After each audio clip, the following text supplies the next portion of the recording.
نحمده ونصلي على رسوله الكريم أما بعد فأعوذ بالله من الشيطان الرجيم بسم الله الرحمن الرحيم واعتصموا بحبل الله جميعا ولا تفرقوا وقال رسول الله صلى الله عليه وسلم المؤمن للمؤمن كالبنيان يشد بعضه بعضا أو كما قال النبي عليه الصلاة والسلام আল হিদায়াহ ছাত্র কাফেলা কর্তৃক আয়োজিত আজকের বক্তৃতা সেমিনারে উপস্থিত সকলকে জানাচ্ছি আমার পক্ষ থেকে আন্তরিক শুভেচ্ছা ও মোবারকবাদ। আজকের আলোচ্য বিষয় সম্পর্কে আপনারা সবাই অবগত আছেন, তা হলো মুসলিম উম্মার ঐক্যের প্রয়োজনীয়তা। এ সম্পর্কে আমি কিছু আলোচনা করার চেষ্টা করব ইনশাআল্লাহ তাআলা। প্রিয় ভাই বন্ধুগণ, আজকের এই সময়ে যখন প্রযুক্তির উৎকর্ষ আমাদের এক সূত্রে যাচ্ছে, তখন মুসলিম উম্মা ভেঙে পড়ছে বিচ্ছিন্নতার দেয়ালে, বিভেদের খাঁচায়, হিংসার আধারে। অথচ আমাদের ধর্ম, আমাদের কোরআন, আমাদের রাসূল বারবার স্মরণ করিয়ে দিচ্ছেন ঐক্যের শিক্ষা, ভ্রাতৃত্বের মাহাত্ম্য, সংহতির শক্তি। তাই তো পবিত্র কোরআনে আল্লাহ তাআলা ইরশাদ করেন, ইন্নামাল মুমিনুনা ইখওয়া, নিশ্চয়ই মুসলমানগণ পরস্পর ভাই ভাই। অন্য আয়াতে আল্লাহ তাআলা ইরশাদ করেন, ইয়া আইয়ুহাল্লাযীনা আমানু আতিউল্লাহ ওয়া রাসূলাহু ওয়া লা তানাযাউ ফাতাফশালু ওয়া তাযহাবা রিহুকুম। আরো ইরশাদ করেন, ওয়া আতাসিমু বিহাবলিল্লাহি জামিআ ওয়া লা তাফাররাকু।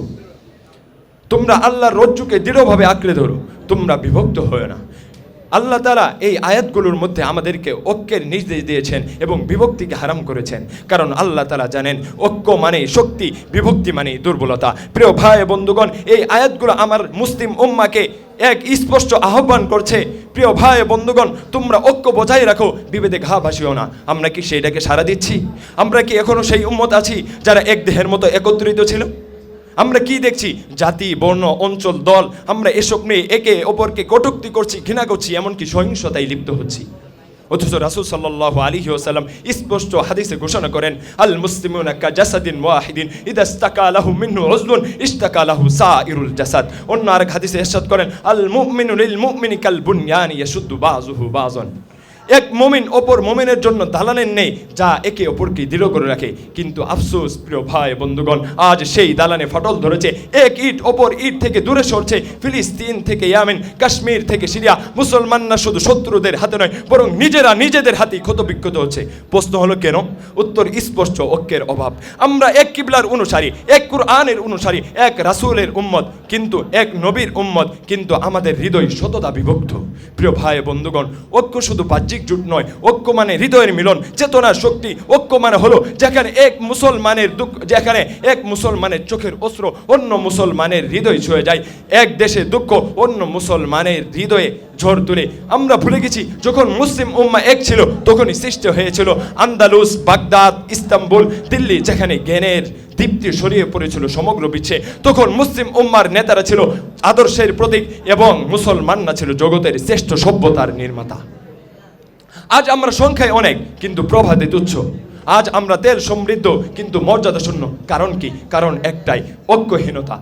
আমাদের মধ্যে কোনো ঐক্য নাই। প্রিয় ভাই বন্ধুগণ, ঐক্য কখনো কারো দোয়ারে আসে না, ঐক্য কারো দোয়ায় আসে না, বরং ঐক্য গড়ে তুলতে হয় ত্যাগের মাধ্যমে, আত্মসমালোচনার মাধ্যমে এবং পরস্পর সম্মান ও ক্ষমতাশীলতার মাধ্যমে। একে অপরের ভুলের প্রতি বিদ্বেষ নয়, বরং সত্য ও ধৈর্যের উপর পারস্পরিক উপদেশই হোক আমাদের বন্ধনের মূল ভিত্তি। আজ আমাদের দরকার দলমত ভুলে গিয়ে উম্মাহর স্বার্থে এক হওয়া, রাজনৈতিক মতভেদ ভুলে গিয়ে এক কেবলা মুখ হয়ে দাঁড়ানো। আজ আমাদের দরকার কোরআন সুন্নাহকে কেন্দ্র করে ঐক্যের পথ খোঁজা, ঐক্যের জন্য আহ্বান করা এবং বিশ্বকে দেখিয়ে দেওয়া। এই তো মুসলিম উম্মাহ, যাদের ঐক্য মানবতার মুক্তির চাবিকাঠি। মনে রেখো, মুসলিম উম্মার ঐক্য মানে শুধু মুসলমানের কল্যাণ নয়, বরং সমগ্র জাতির শান্তির একমাত্র চাবিকাঠি। অবশেষে আমি শেষ করছি রাসূল সাল্লাল্লাহু আলাইহি ওয়াসাল্লাম একটি দোয়ার মাধ্যমে, আল্লাহুম্মা আল্লিফ বাইনা কুলুবিনা ওয়া আসলিহ যাতা বাইনিনা, আমিন ইয়া রাব্বাল আলামিন। ওয়াসসালামু আলাইকুম ওয়া রাহমাতুল্লাহি ওয়া বারাকাতুহু।